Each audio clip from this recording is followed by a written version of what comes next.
Today, we're going to look at animals who took revenge on their hunters.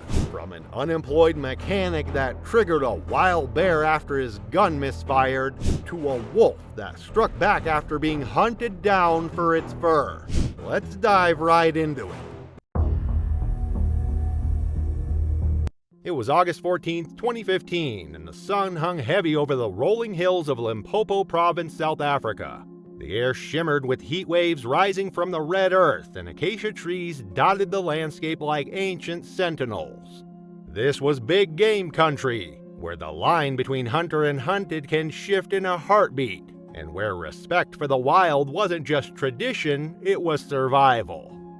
Derek Matheson had flown in from Houston 3 days earlier, his custom rifle case and expensive gear marking him as another wealthy American seeking the ultimate trophy. At 42, Derek was an oil executive who had built his fortune on calculated risks and unwavering confidence.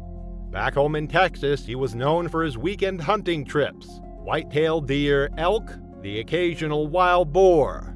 His trophy room was filled with mounted heads and framed photos of successful hunts. But Africa was different. Africa was where real hunters proved themselves. Derek had specifically requested a solo hunt. Group expeditions were for amateurs, he told the outfitter. He wanted to test his skills against dangerous game without the safety net of other hunters or the embarrassment of needing help. His professional hunting guide, the seasoned local named Thabo, had tried to discourage the solo approach, explaining that wounded, dangerous game required teamwork and backup. But Derek's money talked louder than Thabo's experience. The hunting concession sprawled across thousands of acres of pristine bushveld, home to the Big Five and countless other species. Lions in this region were particularly large and aggressive, having learned to avoid humans while maintaining their natural hunting instincts. The terrain was deceptive, open grassland that suddenly gave way to thick brush and rocky outcroppings, where a wounded animal could easily turn the tables on an overconfident hunter. African lions are apex predators weighing up to 420 pounds, capable of reaching speeds of 50 miles per hour in short bursts. A male lion's bite force exceeds 650 pounds per square inch, strong enough to crush bone. When wounded, they become exponentially more dangerous, using their intelligence and remaining strength for one final devastating attack. They're known to circle back and ambush their pursuers, turning the hunt into a deadly game of cat and mouse. The morning had started well. Derek and Thabo had tracked a magnificent male lion to a clearing near a dried riverbed. The animal was massive, easily 400 pounds, with a full dark mane that marked him as a dominant male in his prime. Derek took his time, setting up the shot from 150 yards away. His first bullet struck the lion in the shoulder, a solid hit that should have been fatal. The lion roared, stumbled, and disappeared into a thicket of wait-a-bit thorns and dense brush. Thabo immediately called for patience. Standard protocol demanded waiting at least 30 minutes for a wounded, dangerous animal to weaken and die. But Derek was impatient. He'd made a good shot, he insisted. The lion was probably already dead. Against Thabo's strong protests, Derek grabbed his rifle and headed toward the thicket alone, determined to claim his trophy quickly. The brush was thick and visibility was limited to just a few yards in any direction. Derek pushed through the thorns, following drops of blood on the ground and broken branches where the lion had passed. He was focused entirely on the trail ahead, his rifle ready, confidence building with each step. What he didn't realize was that the wounded lion had used its last reserves of strength not to flee, but to circle back. The attack came from behind with explosive force. The lion had been lying in wait, using the thick cover to mask its position. Derek heard a low growl just as 400 pounds of wounded fury slammed into his back, driving him face first into the thorny ground. The lion's claws raked across his shoulders and neck as massive jaws clamped down on the back of his skull. Derek's rifle flew from his hands as he was driven into the dirt. The lion's bite crushed through bone and into brain tissue with devastating force. Derek's body convulsed once, then went limp. The lion held its grip for several more seconds before releasing him and staggering backward, blood from its own wound mixing with Derek's in the dust. The wounded lion managed only a few more steps before collapsing. Derek's bullet had done its job. The animal's lungs were punctured and it was bleeding internally. But it had used its final moments to exact a terrible price from the hunter who had pursued it so recklessly. Thabo found both bodies 20 minutes later. Derek lay motionless in the thorns, his skull crushed and his neck nearly severed by the lion's powerful jaws. The lion had died just yards away, its magnificent mane now matted with blood. The guide immediately radioed for help, but there was nothing anyone could do. An investigation by local authorities ruled the death accidental but preventable. Derek had violated basic hunting safety protocols by pursuing wounded, dangerous game alone. The hunting outfitter faced no charges but quietly updated their policies to require guides to physically restrain clients who attempted similar reckless behavior. Derek's body was flown back to Houston, where his funeral drew hundreds of mourners who remembered him as a successful businessman and devoted father, not as the overconfident hunter who had fatally underestimated his prey. It was November 3rd, 2016, and winter was closing in on Yellowstone National Park.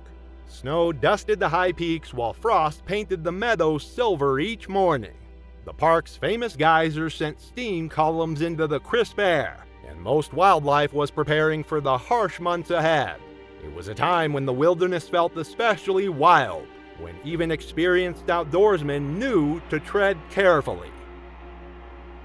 Carl "Bulldog" Morrison had earned his nickname through years of stubborn persistence and a stocky build that made him look like he could bulldoze through any obstacle. At 51, he was an unemployed mechanic from Billings, Montana, whose luck had run out along with his savings. A series of bad decisions and worse investments had left him desperate for money, and he knew the black market value of bear parts could solve his immediate problems.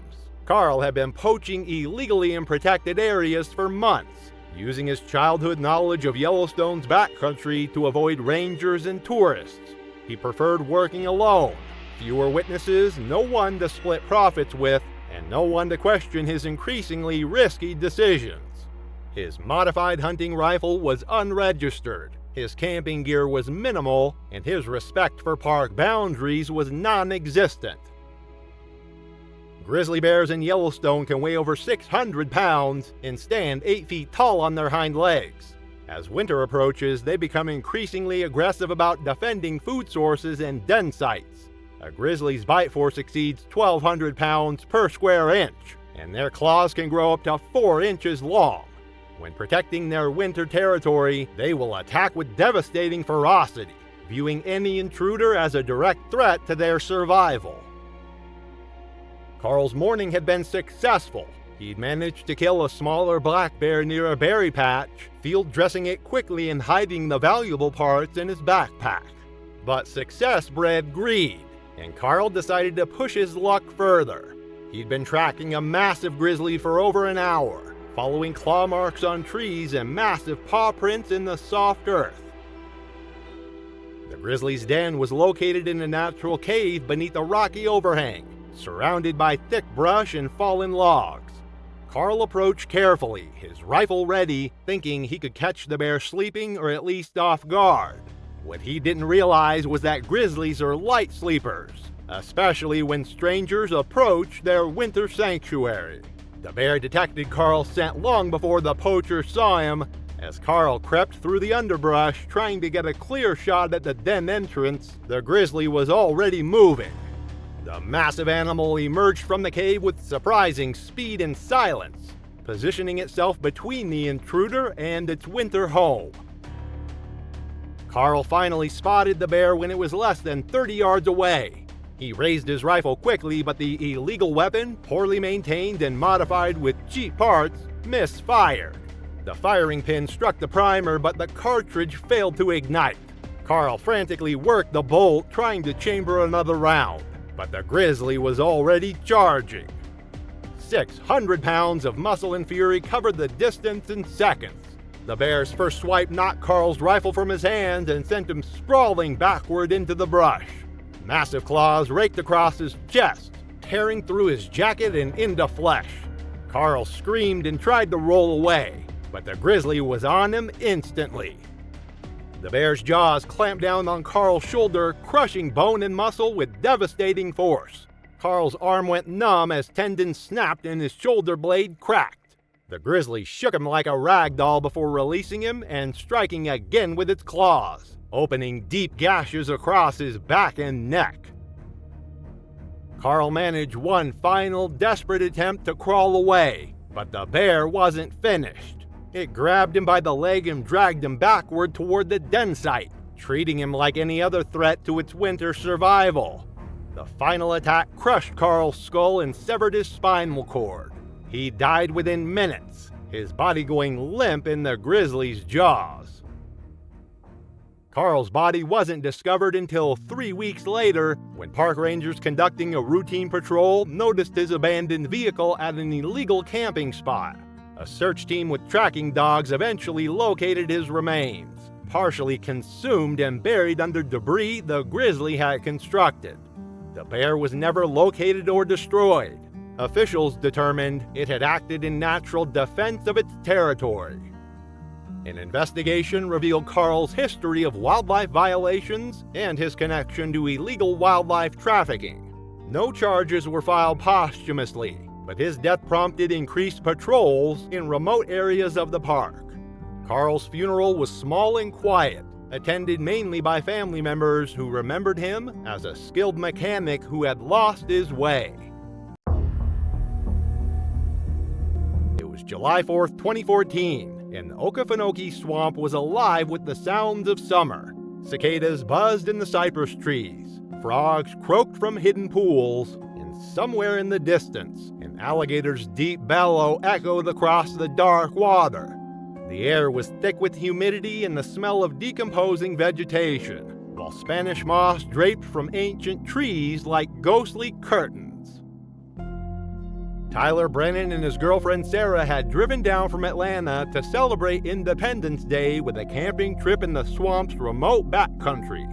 At 19, Tyler was fresh out of high school, full of confidence and eager to prove his manhood to the girl he'd been dating for 6 months. He was athletic, popular, and used to being the center of attention, the kind of young man who took risks to maintain his reputation. Sarah had initially been skeptical about Tyler's boasts of being able to catch an alligator with his bare hands. She'd seen the reality shows where people wrestled gators, but those were trained professionals with safety equipment and backup teams. Tyler had no such experience, just teenage bravado and a desire to impress her with increasingly dangerous stunts. Their campsite was located on a small island of dry ground surrounded by dark water and thick vegetation. The area was known to locals as a prime alligator habitat, especially during summer when females were protecting their nests. American alligators in the Okefenokee can reach lengths of 12 feet and weigh over 500 pounds. Females become extremely aggressive when protecting their nests, which they build in late spring and guard throughout the summer. An alligator's bite force can exceed 2,000 pounds per square inch, and their death roll, a spinning maneuver used to disorient and drown prey, is one of nature's most effective killing techniques. Tyler's confidence had been building all day. He'd successfully caught several smaller animals, a turtle, a snake, even a small fish with his bare hands. Each success made him bolder, and Sarah's initial skepticism had gradually turned to encouragement as she got caught up in the excitement. The couple had been exploring the water's edge when Tyler spotted what he thought was a large log floating about 20 feet from shore.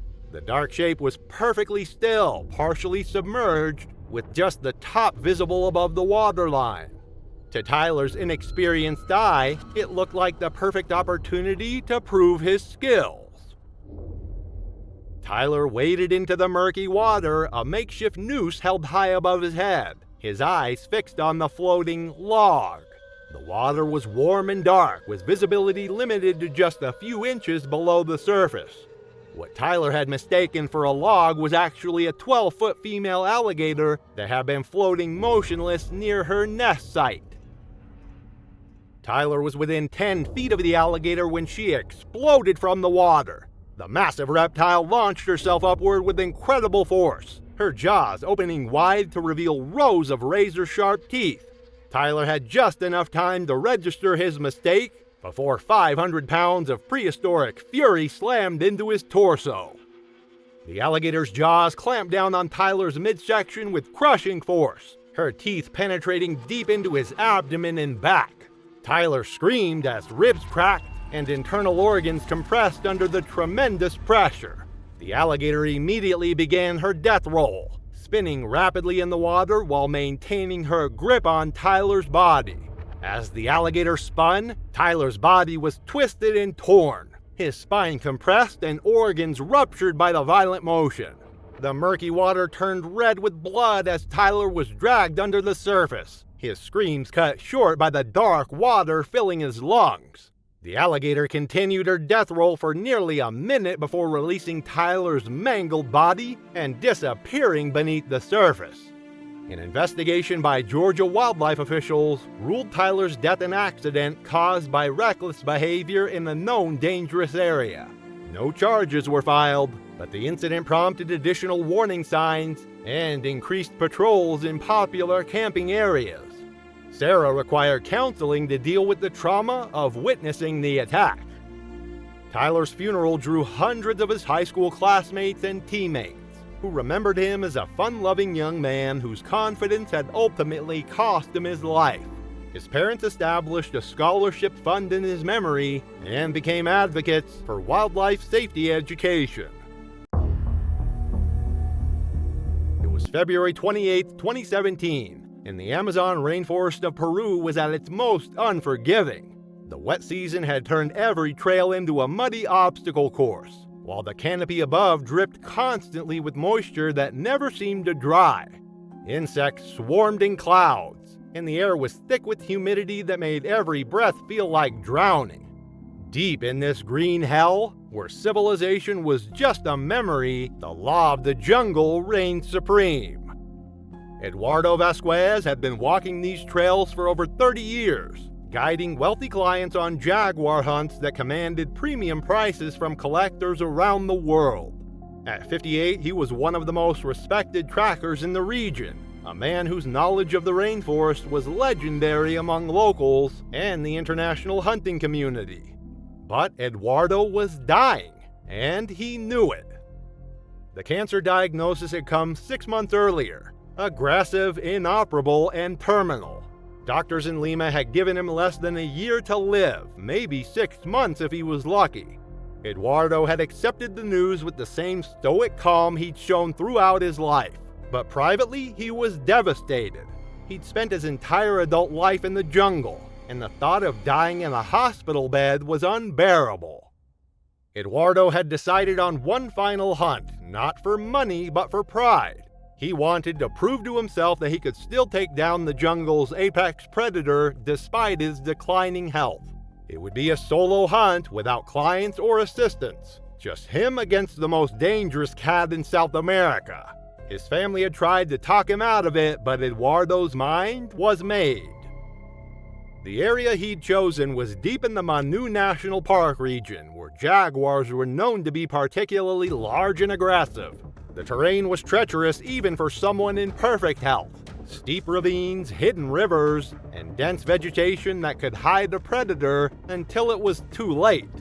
For a man weakened by cancer and chemotherapy, it was nearly suicidal.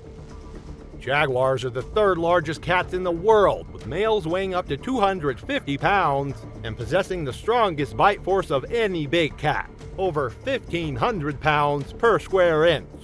They're solitary hunters capable of crushing turtle shells and caiman skulls with ease. Female jaguars with cubs are especially dangerous, defending their young with ferocious determination against any perceived threat. Eduardo had been tracking a large female for 2 days, following paw prints in the mud and claw marks on trees. His illness had slowed him down more than he'd admitted to himself. He tired easily, his hands shook occasionally, and his reflexes weren't what they once were. But his knowledge of jaguar behavior remained sharp, and he'd successfully cornered the cat near a rocky outcropping where she'd made her den. What Eduardo didn't realize was that the female had recently given birth to 2 cubs. The den he'd discovered wasn't just a resting spot, it was a nursery, and the mother jaguar was prepared to die defending her offspring. As Eduardo approached through the dense undergrowth, the jaguar was already positioning herself between the intruder and her babies. Eduardo spotted the jaguar when he was about 40 feet away, crouched low near the entrance to her den. She was magnificent, nearly 6 feet long with the distinctive rosette patterns that marked her as a prime specimen. Eduardo raised his rifle slowly, taking careful aim at her chest. It should have been an easy shot for someone of his experience. But as Eduardo's finger tightened on the trigger, he hesitated. Something in the jaguar's posture, the way she held her ground instead of fleeing, triggered a moment of uncertainty. In that crucial second of hesitation, the jaguar sensed weakness and attacked. The big cat covered the distance in 3 powerful bounds, her muscles rippling beneath her spotted coat. Eduardo's shot went wide as the jaguar slammed into him, her claws raking across his chest and shoulders. The impact knocked him backward into the undergrowth, his rifle flying from his hands and landing several feet away. The jaguar's jaws clamped down on Eduardo's throat with devastating force. Her canine teeth, designed for crushing bone, penetrated deep into his neck, severing arteries and crushing his windpipe.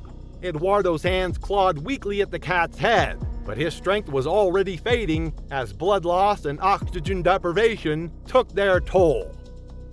The jaguar held her grip for nearly a minute, ensuring the threat to her cubs was eliminated. Eduardo's struggles grew weaker until his body went completely limp. Only then did the big cat release him and return to her den, where 2 small cubs waited for their mother's protection. Eduardo's body lay motionless in the jungle undergrowth, his blood soaking into the rich earth that had been his home for so many years. The jaguar had killed him quickly and efficiently, using the same techniques that had made her species one of the most successful predators in the Americas.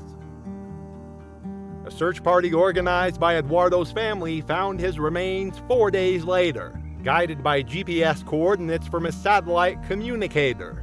The jaguar and her cubs were long gone, having abandoned the den site after the confrontation. Wildlife officials made no attempt to track or destroy the animal. She had acted according to natural instinct in defending her young. Eduardo's funeral was attended by hundreds of people from across the Amazon basin. Guides, hunters, researchers, and indigenous leaders who had known and respected him. He was buried in his hometown with full honors, remembered as a man who lived and died according to his own terms. The jaguar he'd sought to kill continued to raise her cubs in the deep jungle, unaware that her defensive actions had ended the career of one of Peru's most legendary hunters. It was August 19, 2013, and the waters off Cape Cod were alive with activity. Seals basked on the rocky outcroppings while fishing boats dotted the horizon, their crews working the rich waters that had sustained New England families for generations. But beneath the surface, ancient predators patrolled the depths, drawn by the abundance of prey in the warming summer waters. It was peak season for great white sharks, and experienced fishermen knew to be cautious. Marcus Delacroix had been working these waters his entire life, following in the footsteps of his father and grandfather before him. At 29, he was the older of 2 brothers who ran a small commercial fishing operation out of Provincetown. Marcus had always been the more aggressive and competitive of the 2, constantly pushing boundaries and taking risks that made his younger brother Antoine nervous. The Delacroix family had been fishing in the Cape Cod waters for 4 generations, building a reputation for hard work and seamless teamwork. But Marcus had always felt the need to prove himself as the superior fisherman, often taking unnecessary risks to land bigger catches or venture into more dangerous waters. His rivalry with Antoine was mostly good-natured, but it had intensified recently as both brothers struggled to make their fishing operation profitable. Their boat, a 32-foot commercial fishing vessel named Marie Claire after their grandmother, was well equipped for deep water fishing but not designed for hunting large predators.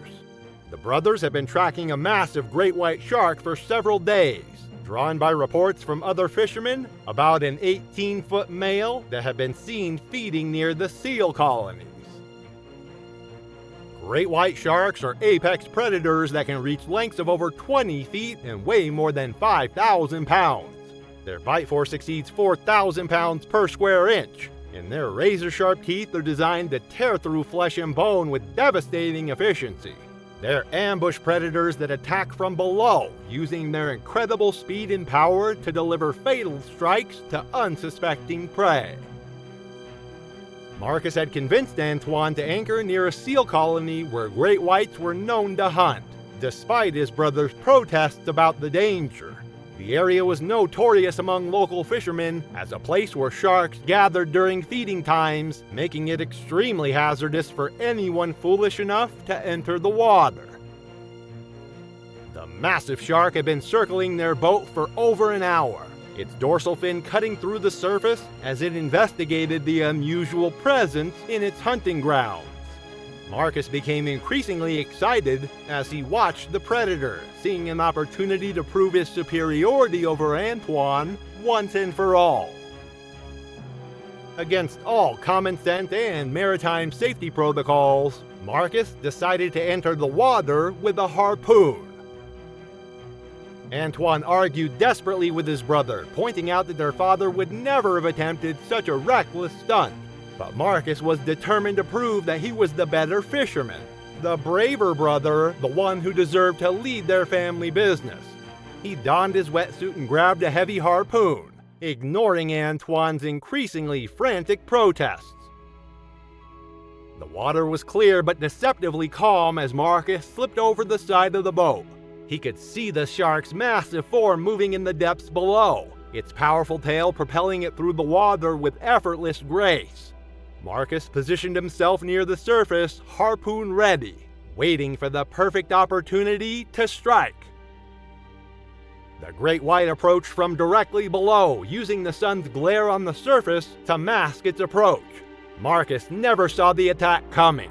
The shark's massive head broke the surface with explosive force, its jaws opening wide to reveal rows of triangular teeth. The first bite caught Marcus across the torso, the shark's teeth slicing through his wetsuit and into the flesh with surgical precision. Marcus screamed as the shark's jaws clamped down on his midsection, crushing ribs and puncturing organs with devastating force. His harpoon struck the shark's head but failed to penetrate deeply enough to cause serious damage. The wounded predator released him momentarily, blood from both hunter and prey mixing in the churning water. Antoine screamed from the boat, frantically trying to start the engine and maneuver closer to his brother, but the great white wasn't finished. The shark's predatory instincts had been fully triggered by the blood in the water and the struggling movements of its prey. It circled once and attacked again, this time with lethal precision. The second attack was devastating. The shark's jaws closed around Marcus's upper body, its teeth severing his arm and crushing his chest cavity. The force of the bite lifted Marcus partially out of the water before the shark pulled him under, beginning the violent shaking motion that great whites use to tear apart large prey. Marcus's body went limp as massive blood loss and trauma overwhelmed his system. The shark continued its attack for several more seconds before releasing what remained and disappearing into the depths. Antoine watched in horror as pieces of his brother's wetsuit and equipment floated to the surface, along with an expanding pool of blood that attracted other scavengers. Coast Guard rescue boats arrived within 30 minutes of Antoine's distress call, but there was nothing left to recover except fragments of Marcus's gear and his life jacket. The great white shark was never located, having returned to the depths to continue its ancient cycle of predation. An investigation by maritime authorities ruled Marcus's death an accident caused by reckless behavior in known shark-infested waters. No charges were filed, but the incident prompted increased safety warnings for fishermen working near seal colonies during shark season. Antoine continued operating the family fishing business alone, but he never again ventured into the waters where his brother had died. Marcus's funeral was attended by hundreds of fishermen and community members who remembered him as a skilled waterman whose competitive nature had ultimately cost him his life. The Delacroix family fishing operation continued under Antoine's leadership, but the rivalry that had driven Marcus to take such a fatal risk died with him in the waters off Cape Cod. October 3, 2011 began in the muted blue haze of pre-dawn over the Carpathian Mountains, not far from the outskirts of Brasov, Romania. The forested ridgelines, steep and tangled with fir, spruce, and moss-covered underbrush, were steeped in a silence broken only by the crack of twigs beneath boots and the distant caw of crows. In these remote valleys, the mist settles thick along the forest floor, muting colors and sound alike. It was a place where predators had the advantage, where humans felt like visitors even with rifles in hand. Claudiu Fenech moved with quiet purpose along a narrow game trail, his breath visible in the early chill. At 39, he was seasoned, not just as a hunter but as a man who understood the rhythms of the wild. Stocky and deliberate, he worked as a game warden part-time but was better known in town for his mechanical skills and calm under pressure. He'd grown up around hunting rifles and long weekends in the forest. Married once, no children, he now spent most of his free time hiking or stalking boar, sharing local schnapps with friends, or keeping an old Land Rover running past its prime. Everyone knew Claudiu would say the same. He wasn't reckless, but he was confident. Maybe too confident for the woods that day. The trio had left before first light, Claudio and two of his longtime friends, each armed and familiar with the region. They had been called in to track a nuisance bear, a large male spotted multiple times near rural properties, raiding apiaries and tearing through compost bins. With hunting permits secured and reports growing more urgent, the men moved slowly along a slope known to be part of the bear's range.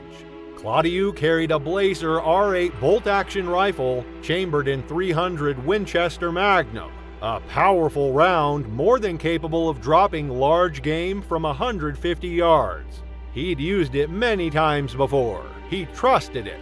The Eurasian brown bear is no minor threat. Among the largest terrestrial carnivores in Europe, adult males regularly exceed 900 pounds and can stand over 8 feet tall on their hind legs.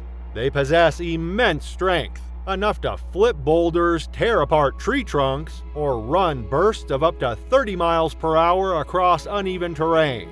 Their claws are over 3 inches long, and their jaws, while not as crushing as a big cat's, are designed to tear, puncture, and maul. Though attacks are rare, a wounded bear is one of the most dangerous animals in the world, driven not by hunger, but by pain and rage. It was just past 7 a.m. when Claudiu spotted the bear through a break in the trees about 130 yards away, downhill, partially obscured by brush. The animal was large, slow-moving, its coat dark and thick with burrs clinging to its flanks. Claudiu crouched low and steadied his rifle. The first shot rang out and echoed through the mountains. The bear staggered, spun once, and collapsed into the thicket. After waiting 2 full minutes with no movement, Claudiu gestured to his friends and advanced cautiously. He kept the rifle shouldered but relaxed, walking the line between vigilance and assumed success. The underbrush at the kill site was thick. Moist earth clung to his boots as he stepped over a branch and spotted the bear lying on its side, chest barely visible through the tangle of leaves and ferns. Claudiu raised the rifle again, but in that split second, the bear moved. It rose fast, too fast. snarling through blood and broken breath, dragging itself upright with a fury that seemed impossible from something so close to death. Claudiu barely had time to react. One swipe caught his forearm, knocking the rifle from his hands and sending it clattering into the rocks. Another paw slammed across his chest, tearing through his jacket and carving deep gashes into flesh and bone. He cried out and stumbled backward, boots slipping on wet soil. He may have tried to run, but there was no time. The bear lunged, clamping its jaws around his torso and yanking him off his feet in one brutal motion. It dragged him several yards into the brush and pinned him beneath its weight, crushing down as it mauled him in a blur of claws and teeth. Claudiu thrashed, tried to fight, but the strength was already leaving his limbs. His friends, frozen at first, heard everything. The thudding impact, the ragged cries, the sickening snap of bone.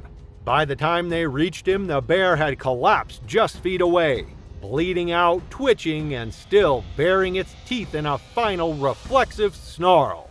A second shot was fired, but it was clear the animal had already bled out. Claudiu lay curled on his side, blood soaking through his jacket, his rifle lying 6 feet away with fresh claw marks carved across the stock and dirt scuffed in a half circle around the site. Deep gashes ran across his upper chest and abdomen, and his ribs had caved inward from the crush.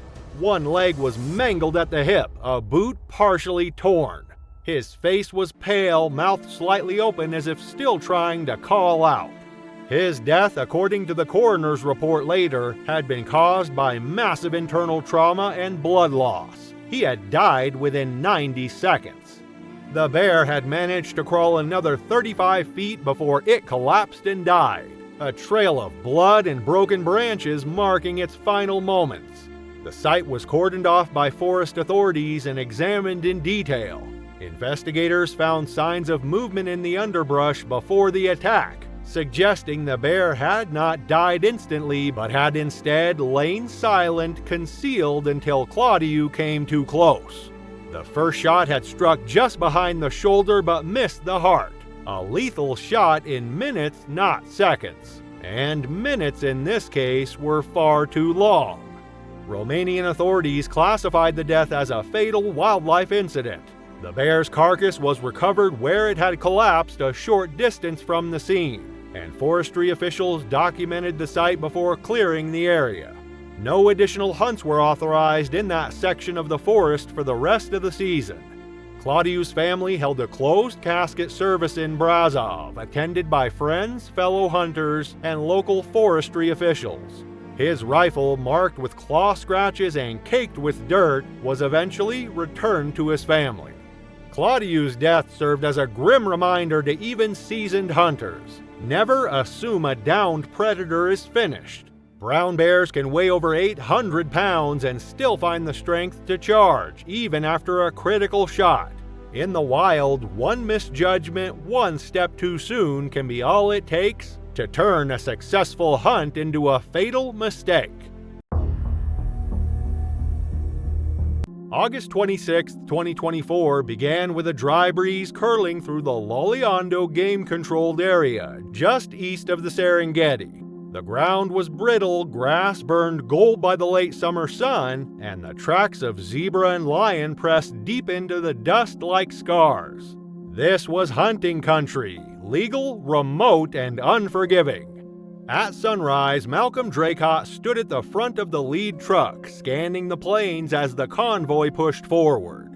Everything felt in place, but in the bush, comfort is a warning, because the moment things seem safest is when they're about to go wrong. Malcolm was 44, a self-made man with a quiet intensity. He'd grown up outside Houston, the son of a machinist and a school secretary, and worked his way through oil rigs and construction crews until he built a company of his own. He sold it at 38 and walked away with more money than he could ever spend, then vanished from boardrooms and golf courses entirely. What came next was something he called earning a different kind of respect. He trained with professional guides, learned to track and shoot, and began traveling across southern Africa. His name was known in certain circles, not flashy, not loud, but remembered. He tipped well, followed rules, and didn't flinch when things got messy. Outfitters liked him, trackers trusted him, but underneath the calm was something harder. Malcolm didn't like leaving things undone, and when he set his sights on a lion, it wasn't about thrill, it was about completion. He treated the hunt like a business plan. Every angle covered, every risk accounted for. What he couldn't plan for was the lion he didn't see. By mid-morning, a young male lion was spotted resting in the open near a cluster of stones, his body stretched in the grass, mane tinged with shadow and age. Through his Leopold VX 3-eye scope, Malcolm steadied his .375 H&H Magnum, drew in a slow breath, and fired. The crack of the shot startled a flock of birds into the air. The lion didn't flinch. He dropped immediately, a clean fall into the brush. The men nodded to each other. It looked perfect. But the savannah doesn't always give you what you see. Sometimes it gives you what you've forgotten to fear.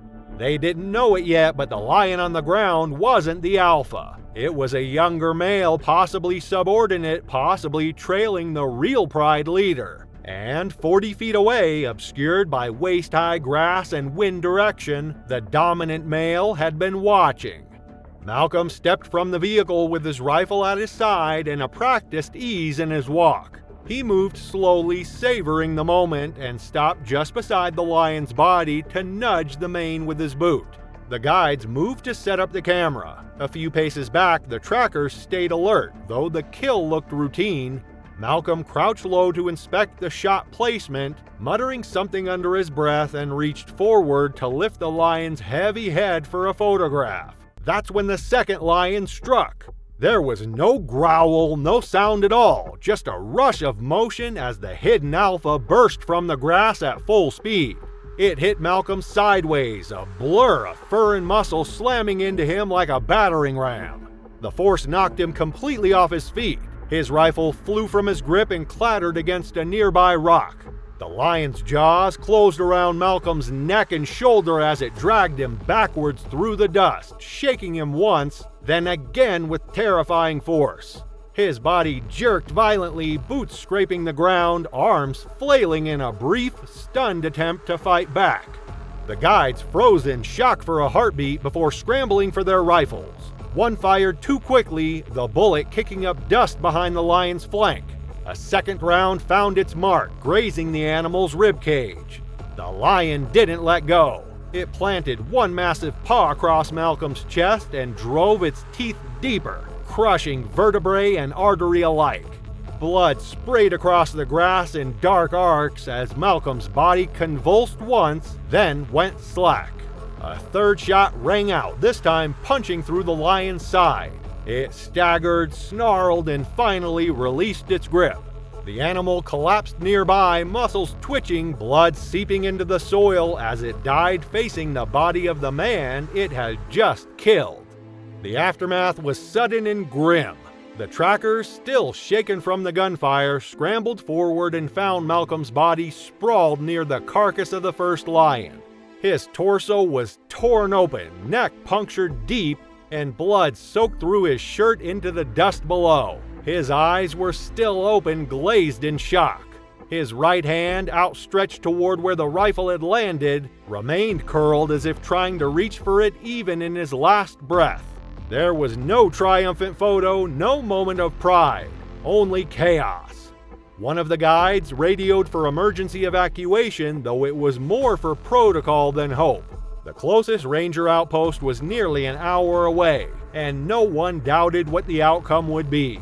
They wrapped his remains in a canvas tarp and laid him gently in the bed of the truck. The other lion, the one that had attacked, had already collapsed a few yards away, shot through the ribs by one of the clients, still trembling with disbelief. Malcolm's death was ruled a fatal wildlife incident. Local authorities confirmed the hunt had been legal with all permits intact. No charges were filed, but the hunting company quietly revised its protocols. No more photo ops until the scene was cleared, no more assumptions about lone predators. The party returned to camp in silence, and no further hunts were conducted in that zone for the rest of the season. His remains were flown back to Texas and buried in a private ceremony, attended only by family and a handful of close hunting companions. The story never made headlines, but it didn't have to. Among professional guides and bush veterans, word spread fast, not as gossip, but as a warning. The lion he shot had never been the threat. The real danger had waited, hidden in the grass, close enough to strike the moment the barrel dipped and the cameras came out. Malcolm had done everything right until the second he assumed he was alone. September 16, 2022 dawned cold and crisp in Montana's Gallatin National Forest, where mist clung to the understory and the sharp scent of pine hung in the air like a warning. Elk rutting season was in full swing, and bugles echoed faintly through the ridges, low and urgent.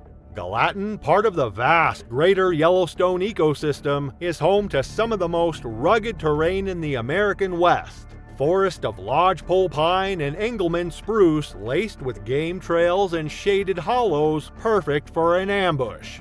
Travis Longmore, 28 years old, knew the area well. He had hunted these woods before, but that day, in a stretch of unmarked timber above a shallow creek bed, something would go terribly wrong. Travis wasn't reckless. Raised in Idaho and based in Bozeman, he worked hard during the week and hunted hard when he could. He preferred bow hunting, closer, quieter, more personal. His compound bow, a Hoyt Carbon RX-3 equipped with Rage broadhead arrows, was tuned to perfection, and his pack was neatly organized down to the last wind checker bottle. Friends called him methodical, patient, the kind of guy who cleaned his gear twice and always left a detailed plan. That morning, he'd driven in before sunrise, parked off a remote fire road, and followed a game trail up through the pines. Around mid-morning, he caught sight of a large bull elk standing broadside near a grove of fir trees. The animal bugled once, turned, and paused just long enough. At 30 yards, Travis took the shot. The Rocky Mountain elk is the largest subspecies of elk in North America. Adult bulls regularly exceed 700 pounds, with racks spanning up to 4 feet wide and tines as long as knives. During the rut, they're high-strung and volatile, driven by instinct and surging testosterone. They'll battle rivals with brutal head-on charges, scatter branches in display of dominance, and when wounded, can enter a final adrenal frenzy that turns even the dying into a deadly force. While most hunters respect the possibility in theory, few ever see it up close. Travis was about to. Following best practice, Travis waited 45 minutes before trailing. The blood trail was steady, rich, and bright red, likely a lung shot. He moved carefully through the brush, stepping over deadfall and ducking beneath low boughs. After nearly 200 yards of tracking, he found the bull lying near a fallen pine, its body slumped sideways and eyes dull. Blood had pooled beneath the animal's chest and its ribcage no longer rose. Travis approached, slowly at first, then confidently. He knocked his bow, lowered it, and stepped into the clearing. He drew out his phone to take a picture. The elk exploded upward. It surged to its feet in a single staggering motion, shoulders heaving, head swinging wide. The first antler caught Travis across the thigh, carving a long gash and sending him sideways. He staggered off balance as the bull turned and charged again. This time it hit full force. One tine drove into his abdomen, another beneath the collarbone. He screamed as he was lifted backwards and slammed against a nearby pine. The bark cracked behind him. He tried to push the elk off, grabbing wildly at its shoulder, but the weight was overwhelming. The bull wasn't striking clean, it was thrashing. Its body spasmed with the last tremors of life, muscles surging, legs kicking up debris as it crushed Travis against the tree. Another jab drove a tine deeper, this time between ribs. Blood soaked his jacket and pooled at his boots. He gasped once, then again weaker. A final lurch from the elk sent him sideways, collapsing into the dirt. The bull staggered, took 2 steps, and collapsed 5 feet away. Both of them lay still. When Travis missed his scheduled check-in window that evening, a friend called the local sheriff's office. A search party formed at first light. His truck was found parked where he'd left it, untouched. Following faint boot tracks and drag marks through the brush, they found the clearing by mid-afternoon. Travis's body was pinned awkwardly against a tree, blood dried into the pine bark. The elk lay nearby, dead at last, its antlers still coated with gore.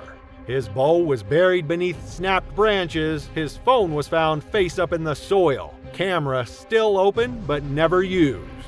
The autopsy confirmed massive internal trauma. 2 of the antler wounds had been independently fatal. The elk had died of its own injuries shortly after the attack, its lungs flooded with blood. Rangers posted a safety notice later that week, reminding hunters, never assume a downed animal is dead, especially when the shot is borderline and the terrain gives it cover. Travis was buried the following Saturday in Bozeman.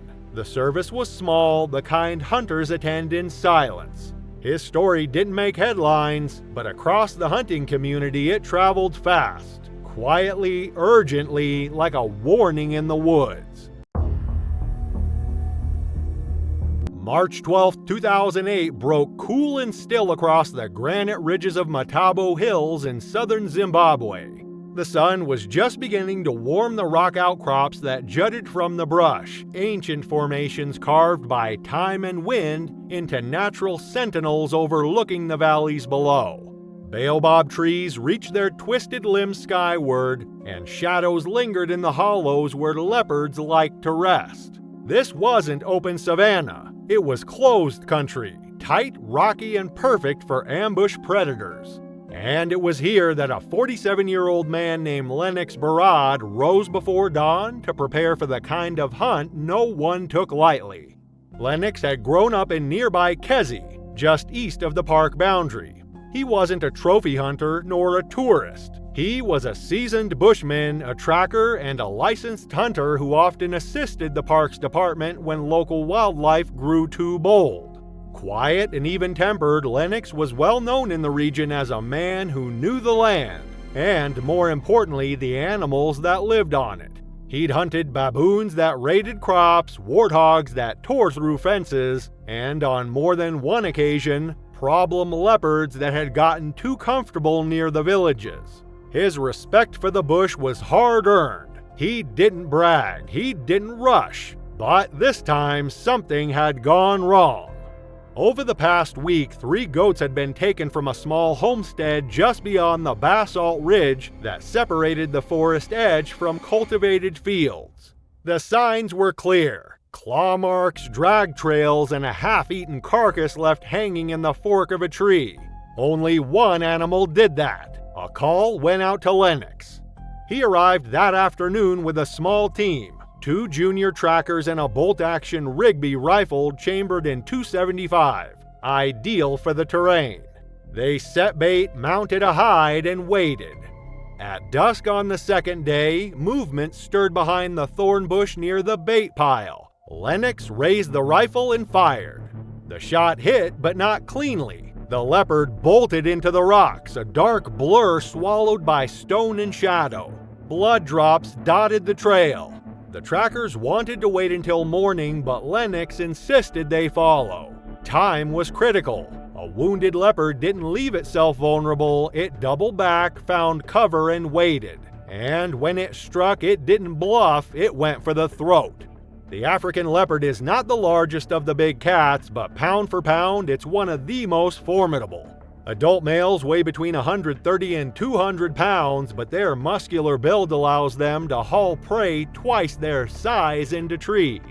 Their retractable claws are razor sharp. Their bite force is nearly 700 psi, more than enough to sever tendons or crush windpipes. And unlike lions that often roar or posture before charging, leopards strike in silence. In rocky terrain like Matabo, they're nearly invisible until they move. Lennox followed the blood trail past a collapsed gully and into a thicket of jumbled rocks and scrub. The trail turned sharply up a slope where granite boulders stacked like stairs beneath a steep overhang. The cat was nowhere in sight. He stepped forward slowly, eye scanning the brush ahead.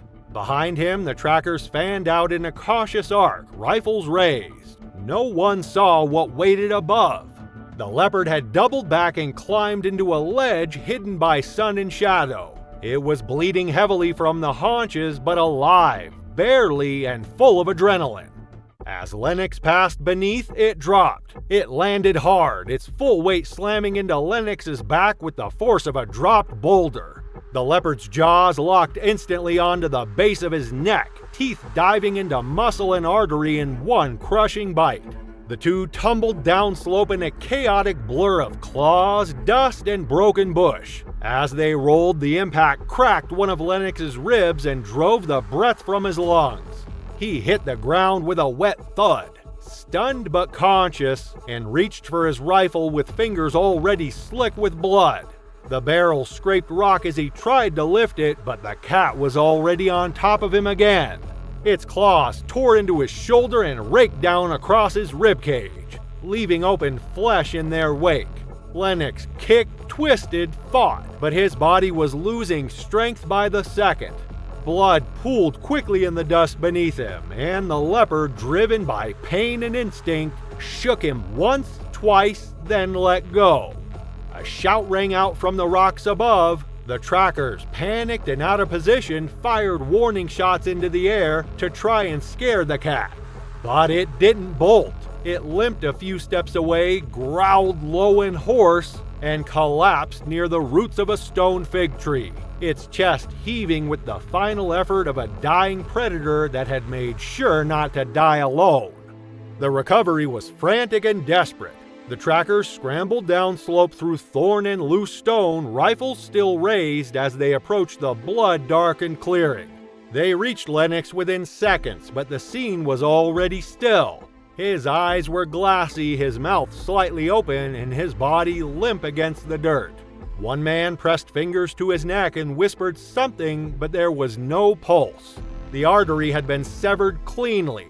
Blood loss had been rapid and total, less than a minute, and nothing more could be done. There was no time for grief. The men moved quickly, wrapping Lennox's body in a canvas poncho and lashing together a makeshift litter of mopane branches to carry him down the ridge.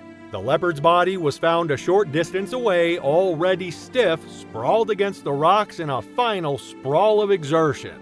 Its original wound had torn through the hindquarters and bled it out slowly, but not before it had turned back for a last strike. The animal was photographed, tagged for official records, and retrieved later by wildlife authorities. In the weeks that followed, no mount was requested, no hide was displayed. Lennox's death was classified as a fatal wildlife incident, and the investigation confirmed everything had been done by the book. But policy changed. No more solo tracking within ambush terrain. No more pursuit of injured predators without perimeter control. His funeral was held 3 days later beneath the shade of a mopane tree near his family's home. Neighbors came in from across the district, many on foot, to pay their respects. No one spoke loudly, no one called it bad luck. They called it what it was. The price of underestimating an animal that had made silence its greatest weapon.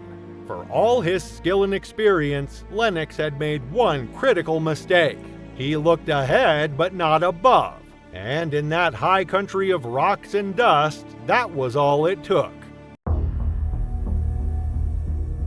The Alaskan wilderness in late October is a place of stark contrasts. Pristine snow blankets the landscape in deceptive tranquility, while beneath this serene surface, life and death play out in brutal, unforgiving terms.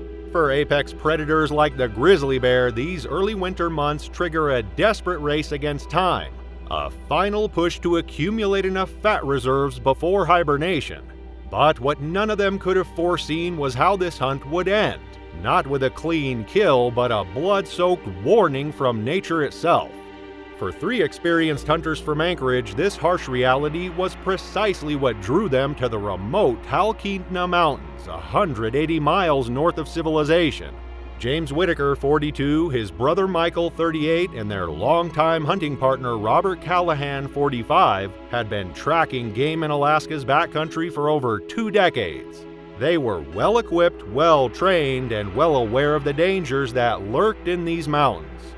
Their target was a massive male grizzly that local guides had nicknamed the Ghost, a 900-pound behemoth that had developed a reputation for raiding cabins and killing livestock on the outskirts of smaller settlements. The bear's territory spanned over 400 square miles, making him notoriously difficult to locate. The hunting party had secured one of the few permits issued annually for grizzly hunting, justified by the bear's increasingly bold encounters with humans. Still, no one truly knew what the Ghost was capable of. Not until it was far too late. On the morning of October 23, 2019, the 3rd day of their expedition, fresh snowfall provided the break they had been waiting for. Clear tracks, massive even by grizzly standards, led them deep into a ravine flanked by dense pine forest. The men moved with practiced precision, their breath forming clouds in the frigid air as they followed the unmistakable trail. At 11:42 a.m., Robert spotted movement approximately 200 yards ahead, a dark shape against the snow partially obscured by underbrush. Through his scope, James confirmed it was their target. The massive grizzly was digging at the base of a fallen tree, likely searching for hibernating rodents or cached food. The hunters positioned themselves strategically, forming a loose triangle with clear lines of sight. James, the most experienced marksman, took the lead position. At 175 yards, he steadied his .338 Winchester Magnum rifle against a tree trunk, exhaled slowly, and squeezed the trigger. The shot echoed through the valley. The bear roared, a primal sound that seemed to shake the air, and reared up on its hind legs, towering nearly 10 feet tall. James fired again, striking the bear in the shoulder. Michael and Robert joined in, their rifles cracking in quick succession. The grizzly absorbed 5 more rounds, staggering but somehow remaining upright, before a final shot from James sent the massive creature crashing to the ground. The hunters waited the standard 30 minutes before approaching a downed predator, a safety protocol that had served them well over the years of hunting dangerous game. The half hour passed with tense vigilance, their rifles trained on the motionless form partially hidden in the underbrush. No movement, no sound except the whisper of wind through the pine branches and the occasional distant calls of ravens. At 12:25 p.m., the men began their cautious approach. The snow around the fallen bear was stained crimson, spreading outward in a stark contrast against the pristine white. As they closed to within 50 yards, they made a critical decision that would prove fatal. To cover more ground and approach from multiple angles, standard procedure when confirming a kill of this magnitude, they separated. James moved directly toward the bear's position while Michael circled to the right and Robert to the left, maintaining a distance of about 30 yards between them. The ravine's topography meant they quickly lost sight of each other as they navigated the uneven terrain. James reached the bear first. The massive grizzly lay on its side, partially concealed by a tangle of fallen branches and underbrush. From his position, James could see the animal's head and upper body, motionless in the blood-stained snow. He approached to within 15 feet, his rifle raised, senses heightened by the proximity to such a formidable predator, even one that appeared dead. What happened next occurred with such explosive violence that Michael and Robert, just 30 yards away, had no time to react. The dead bear, its body temperature dropping, blood pooling beneath it, 8 rifle rounds in its massive frame, surged upward in one final adrenaline-fueled attack. 900 pounds of muscle, fur, and fury erupted from the underbrush. The grizzly covered the 15 feet separating it from James in less than a second. Before the hunter could raise his rifle, before he could even cry out in warning to his companions, the bear was upon him. The bear wasn't done yet, and James was standing exactly where it needed him to be. The sound that reached Michael and Robert wasn't a scream, there hadn't been time for that. It was the sickening combination of a roar, a crunch, and the wet tearing of fabric and flesh. They sprinted toward the commotion, rifles raised, shouting James's name. By the time they reached the clearing, the violence had already ended. The bear lay collapsed across James's lower body, both predator and prey motionless in the crimson-stained snow. The hunter's rifle lay 5 feet away, unfired. His face and throat were unrecognizable, the bear's massive jaws having crushed his skull in one catastrophic bite. Death had been instantaneous, a small mercy in an otherwise merciless end. The grizzly, too, was finally irrefutably dead. Its last act of vengeance had depleted whatever reserves of strength and will had kept it alive after absorbing 8 rifle rounds, any one of which would eventually have proven fatal. The Alaska Department of Fish and Game investigation that followed revealed the extraordinary circumstances of the attack. The bear had sustained catastrophic internal injuries from the multiple rifle rounds. Its lungs were shredded, its liver ruptured, and 2 bullets had penetrated its heart. By all physiological measures, the animal should have died instantly from such trauma. Yet somehow, through some combination of adrenaline, primal instinct, and the remarkable physical resilience that makes grizzlies among the most formidable predators on Earth, the bear had remained conscious and capable of one final devastating attack. The autopsy revealed another detail that added a grim footnote to the tragedy. The grizzly had been suffering from an impacted tooth that had developed a severe infection, likely causing significant pain and potentially explaining its increasingly aggressive behavior towards humans in recent months. The bear had been dying slowly even before the hunter's bullets found their mark. Today, in the Alaskan Hunting Safety Training Program, the case of James Whitaker serves as a sobering reminder of the unforgiving nature of wilderness predators. Instructors emphasize the 30-30-30 rule. Wait 30 minutes after a predator appears down, approach no closer than 30 feet initially, and never separate from hunting partners by more than 30 yards when confirming a kill. In the remote corner of the Talkeetna Mountains where James fell, a simple stone marker now stands. Hunters who pass by often leave a rifle cartridge or touch the stone for luck. It marks the spot where hunter and hunted both experienced their terrifying final affliction, a place where nature demonstrated that even in its dying moments, the wild remains untamed, unpredictable, and ultimately sovereign. The Namibian savanna in August is a study in harsh contrasts. Scorching days give way to frigid nights. Lush oases punctuate vast stretches of arid wasteland. Life and death play out in brutal, unforgiving terms beneath an indifferent sky. For the animals that call this unforgiving landscape home, survival means adapting to these extremes. For humans who venture here seeking trophies, it means respecting them. But some hunters don't learn that lesson until it's far too late. Victor Reinhardt had never been one for respect. At 52, the German-born real estate magnate had built a reputation in big game hunting circles as a man who pushed boundaries. His sprawling estate in Bavaria featured a trophy room with over 70 mounted heads, including all of Africa's Big Five. His social media accounts boasted hundreds of thousands of followers who devoured his graphic hunting photos and boastful captions. What his online admirers didn't see were the corners cut, the rules bent, the ethics compromised in pursuit of his trophies. And in Namibia, those compromises would come back for him with claws and teeth. On August 17, 2022, Reinhardt arrived at a private hunting concession in Namibia's remote Kunini region.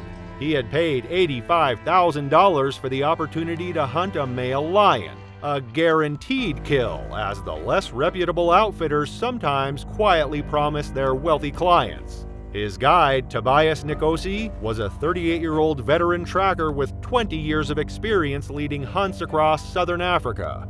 Nkosi had reservations about Reinhardt from the moment they met. The German's custom rifle, a .375 H&H Magnum with gold inlays and ivory grip, was immaculate. But his eyes held something Nkosi had seen before in certain clients: Not the respectful caution of a hunter, but the gleeful anticipation of a killer. For 3 days, they tracked a magnificent black-maned lion across the savannah. The animal was estimated to be around 9 years old, past his breeding prime, and therefore approved for hunting under Namibian conservation laws. On the morning of the 4th day, they spotted him resting beneath an acacia tree approximately 200 yards away. What happened next would later be pieced together from Nikosi's testimony, Reinhardt's recovered equipment, and forensic evidence. The German insisted on taking the shot despite the lion's position, partially obscured by brush and at a problematic angle. Nikosi advised waiting for a cleaner opportunity, but Reinhardt was impatient. He fired. It wasn't the clean kill he wanted, but it would be the last shot he ever took. The shot struck the lion but missed vital organs. The wounded animal roared and bolted into the brush, leaving a blood trail across the savannah. Proper protocol dictated waiting at least an hour before tracking a wounded lion, allowing time for the animal to weaken or die rather than following it while it's still strong enough to attack. Reinhardt insisted they pursue immediately. He wanted footage of the dying lion for his social media channels. The blood trail led them 5 miles across increasingly rocky terrain away from the open savannah and into a labyrinth of stone outcroppings and narrow ravines. By mid-afternoon, they reached a series of low cliffs where the blood disappeared into the mouth of a cave, a dark opening approximately 4 feet high and 6 feet wide. Nikosi immediately recognized the danger. Cave systems in this region were known to harbor multiple predator species, particularly during the heat of the day. The wounded lion had likely sought shelter in the darkness, making it exponentially more dangerous. He firmly advised retreating, regrouping, and returning with additional trackers and proper lighting equipment. Reinhardt refused. The light was perfect now, he argued. The dramatic setting of a cave would make for an exceptional trophy photo, something his followers hadn't seen before. He activated the camera mounted to his hunting helmet, checked his rifle, and switched on a small tactical flashlight. Despite Nikosi's increasingly urgent warnings, Reinhardt ducked into the cave entrance alone. The temperature dropped immediately as he moved from the 95-degree heat of the savannah into the cold darkness of the cave. The coppery smell of blood mingled with another odor, the unmistakable musk of predators and the sickly sweet scent of decay. His flashlight beam caught glimpses of bones scattered across the cave floor, antelope and zebra mostly, but also the unmistakable elongated skull of a cheetah. There were predators in that cave, more than one, and none of them afraid of men. This wasn't just a random cave, it was a den. And just outside the den, behind several thick bushes, was a pack of hyenas, keeping a watchful eye on the hunter. Approximately 30 feet into the darkness, the cave widened into a chamber roughly 20 feet across. Reinhardt's flashlight beam caught a reflection of amber eyes, the wounded lion backed against the far wall, its massive chest heaving with labored breaths. Blood matted its magnificent black mane. The beast's lips pulled back in a silent snarl, muscles tensed for a final stand. Reinhardt raised his rifle, centering the scope on the lion's chest. His fingers tightened on the trigger. In his excitement, in his focus on the wounded lion, he failed to sweep his light across the rest of the chamber. He failed to notice the low hyena growls emanating from the shadows to his left. He failed to see the other pairs of eyes watching him from recessed areas of the cave. The first hyena struck from his blind spot, 80 pounds of muscle and bone slamming into his side, powerful jaws clamping around his forearm with bone-crushing force. The impact sent his rifle clattering across the stone floor. His scream echoed through the chamber as a second hyena lunged for his legs, teeth shredding through his canvas pants and into the flesh beneath. The commotion triggered the wounded lion's final surge of adrenaline. With a roar that seemed to shake the very walls of the cave, the massive cat launched itself across the chamber. Its enormous paws, each armed with claws like curved daggers, struck Reinhardt's chest with such force that 3 ribs shattered on impact. The lion's jaws closed around the hunter's shoulder and neck, powerful enough to sever his spine with a single bite. Outside the cave, Nkosi heard the horrific sounds of the attack. The initial scream cut short, followed by snarls, growls, and the wet, tearing sounds of feeding predators. An experienced guide, he knew better than to enter the cave alone. He retreated to their vehicle and radioed for emergency assistance. By the time a response team arrived 3 hours later, the sounds from the cave had subsided. Using powerful spotlights and armed with rifles, they entered the chamber. What they found defied easy description. Reinhardt's remains were scattered across the cave floor, limbs separated from his torso, flesh stripped from bone, his expensive hunting gear torn to shreds. Of the lion, they found only blood smears and tufts of black mane.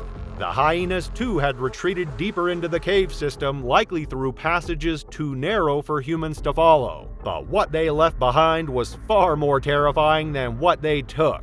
The recovery team collected what remained of Reinhardt and his equipment. Among the recovered items was his helmet camera, its casing cracked but its memory card intact. Most of the footage was corrupted, but forensic technicians managed to recover the final frame, a still image captured at the moment before the attack. The image shows the wounded lion in the background, but dominating the foreground, previously hidden in Reinhardt's blind spot, are the reflections of multiple pairs of eyes. Some belonging to hyenas, others unidentifiable, all staring directly into the camera lens. The image now serves as a training tool for professional guides across Africa, a chilling reminder of what awaits those who enter predator territory without proper respect or caution. Victor Reinhardt's death prompted changes to hunting regulations in Namibia, including mandatory waiting periods after wounding dangerous game and prohibitions against entering caves or enclosed spaces when tracking predators. His social media accounts, once filled with triumphant poses over dead animals, now serve as digital memorials. The comment sections transformed into debates about the ethics of trophy hunting. In the remote Kunini region, local guides tell visitors that on certain nights you can hear strange sounds echoing from the cave system.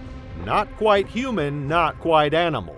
They say it's the spirit of the arrogant hunter, forever trapped in darkness, eternally experiencing his terrifying final affliction at the claws and teeth of creatures he once thought he could conquer. The cave floor told a story soaked in blood. A lion and a pack of hyenas claiming revenge in the most horrifying way imaginable. The Amazon rainforest holds secrets that have remained undisturbed for millennia. Beneath its dense canopy, where sunlight filters through in fragmented beams, life and death play out in ancient, unforgiving rhythms. It's a place where humans are not the apex predator, a reality that Savannah Locke would discover in the most horrific way possible. She thought she was hunting a legend. What she didn't know was that it had already chosen her. At 34, Savannah had built a reputation among the controversial trophy hunters. The walls of her Montana ranch displayed the mounted heads of animals from 6 continents: African elephants, Siberian tigers, polar bears, each representing a victory in her quest to conquer the natural world. But one trophy had eluded her: the rare melanistic jaguar, sometimes called the Black Panther of the Americas. With fewer than 600 estimated to exist, these shadow-colored predators represented the ultimate prize for a hunter seeking notoriety. When rumors reached her of a large male spotted near the Brazil-Peru border, Savannah immediately chartered a private plane to Manaus. On May 12, 2023, she hired Paulo Mendez, a 52-year-old local guide with decades of experience navigating the Amazon's treacherous terrain. Though he had worked with hunters before, Paulo primarily led scientific expeditions and photography tours. He agreed to take Savannah into the jungle, but made it clear he would only track the animal, not participate in the kill. But Paulo wasn't the only one watching Savannah's every move. They ventured deep into the rainforest, traveling first by boat along the winding tributaries of the Amazon River, then on foot through increasingly dense vegetation. Savannah carried her custom bespoke rifle, equipped with a night vision scope and hand-loaded cartridges designed for maximum stopping power. Around her neck hung a high-definition GoPro camera to document her triumph.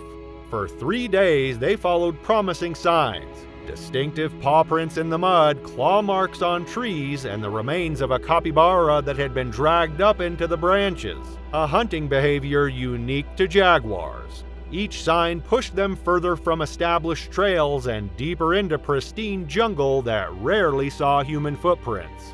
By the 4th day, Paolo's demeanor had changed. The signs they were following suggested an animal of unusual size and hunting proficiency.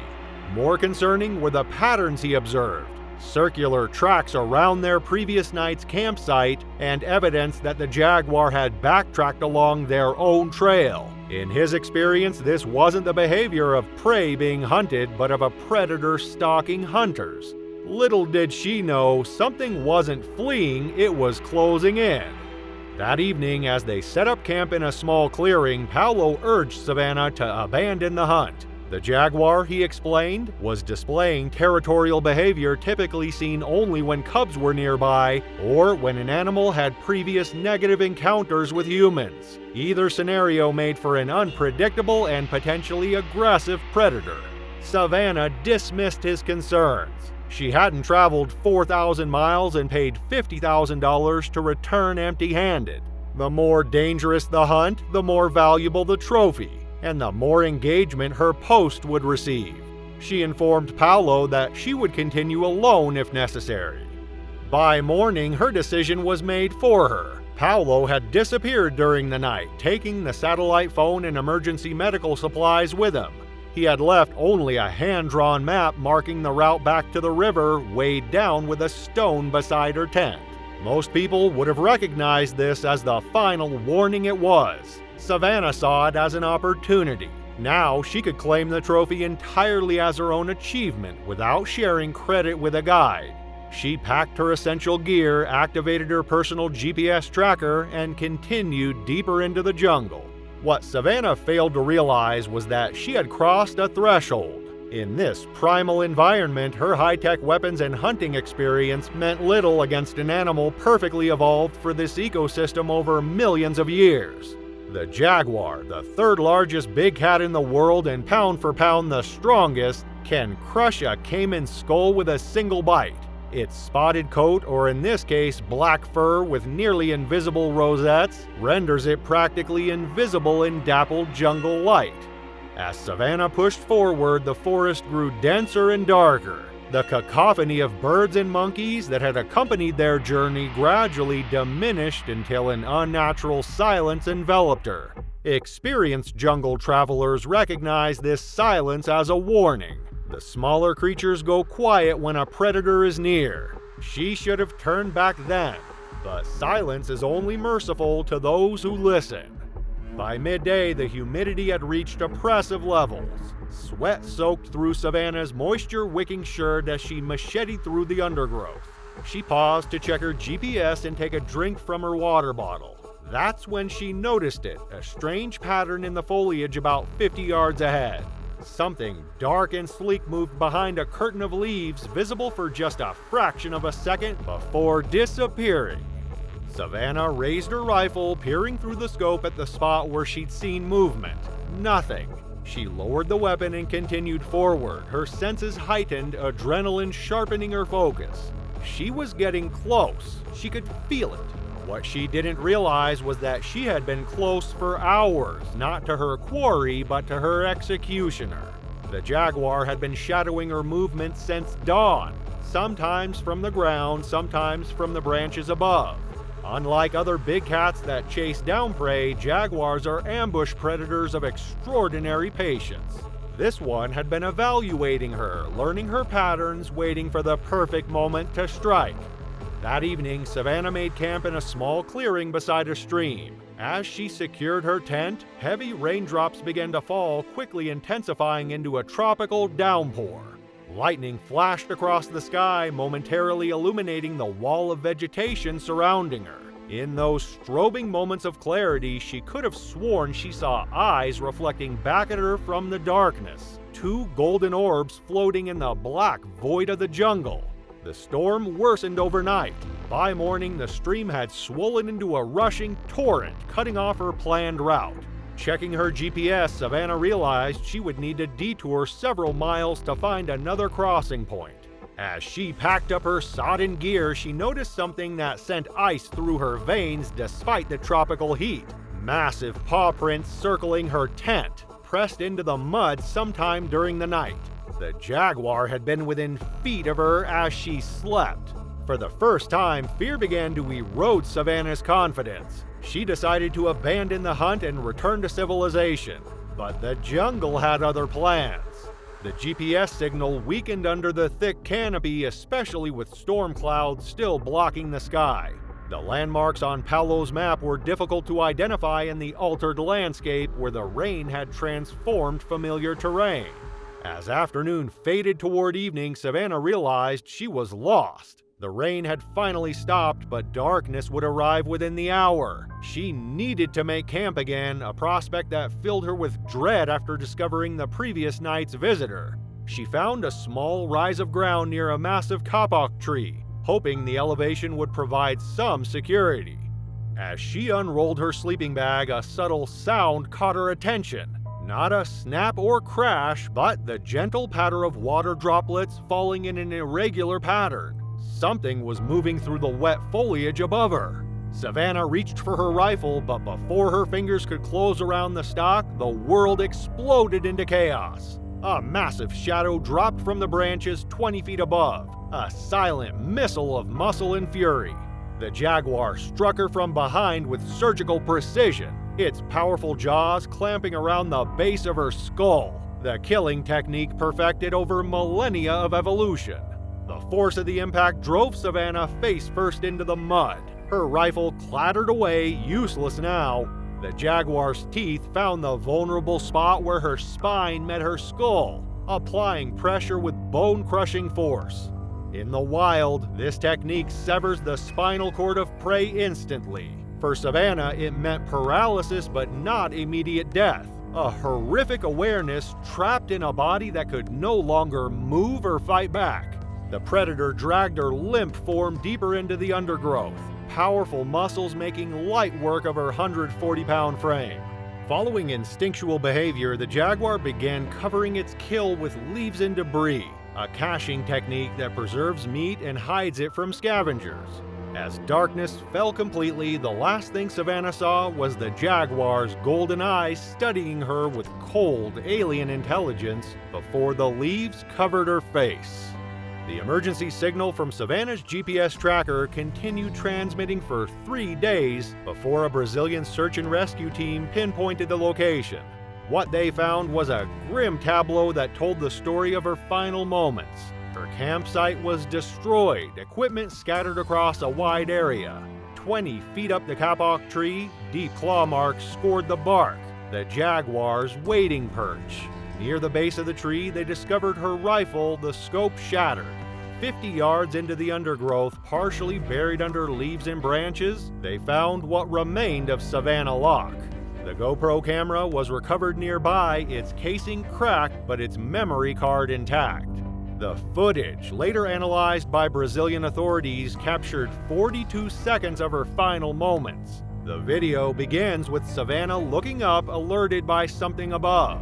The camera shakes violently as the impact occurs, and for a brief moment the lens captures a glimpse of midnight black fur and a golden eye before the screen goes dark. The Brazilian Environmental Protection Agency closed the area to all hunting expeditions following the incident. Paulo Mendes, who had hiked out to report the dangerous conditions, later told investigators he had recognized signs of a jaguar that local indigenous people called O Fantasma Negro, the Black Ghost, a legendary male known for its unusual size and aggression towards humans who ventured too deep into its territory. Savannah Locke's death sparked intense debate in hunting circles and conservation communities alike. For some, it represented nature's justice against those who kill for trophies. For others, it was simply the inevitable outcome when humans forget their place in the natural order. In the dense Amazon rainforest, where sunlight struggles to reach the forest floor, the black jaguar continues its silent patrol. Its territory remains inviolate, its dominance unchallenged. For in this ancient realm, humans are not the apex predator, merely visitors who sometimes forget they are not immortal until the jungle delivers its terrifying end. On the crisp morning of September 16, 2011, the forest straddling the Montana-Idaho border seemed timeless. The air was cool, heavy with the scent of damp soil and pine needles. Sunlight filtered softly through the towering trees, painting the forest floor with shifting patterns of light and shadow. It was serene, almost unnervingly so. The only sounds were the faint rustling of leaves and the distant calls of birds. Beneath this peaceful veneer, however, lay the potential for danger. For 39-year-old Steve Stevenson, this was the wilderness he cherished. A devoted husband and father of 2 daughters aged 14 and 10, Steve was the embodiment of dedication. During the work week, he labored as a miner with Highcraft Mining, extracting silver and gold from the earth, but his weekends belonged to the outdoors. A seasoned hunter and hiker, Steve was deeply connected to the land. Those who knew him spoke of his warmth and selflessness. He often took younger or less experienced hunters under his wing, eager to share his passion for nature. This trip was meant to be an escape from the routine, a chance to enjoy camaraderie and the thrill of the hunt. Joining him was 20-year-old Ty Bell, a fellow hunter and friend from their hometown of Winnemucca, Nevada. The 2 men had joined a larger group of hunters, each with valid permits to pursue black bears in the region. The rugged terrain offered ample opportunities for their quarry, but it also held risks. This was grizzly country, home to one of the most powerful and unpredictable predators in North America.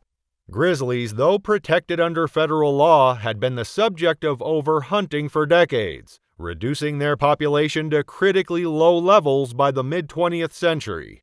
Thanks to conservation efforts, their numbers had slowly recovered, but sightings remained rare. Hunters were required to take bear identification courses to distinguish between black bears and their larger cousins. However, in the dense, shadowy forest, identifying a bear in the split second before firing could be nearly impossible.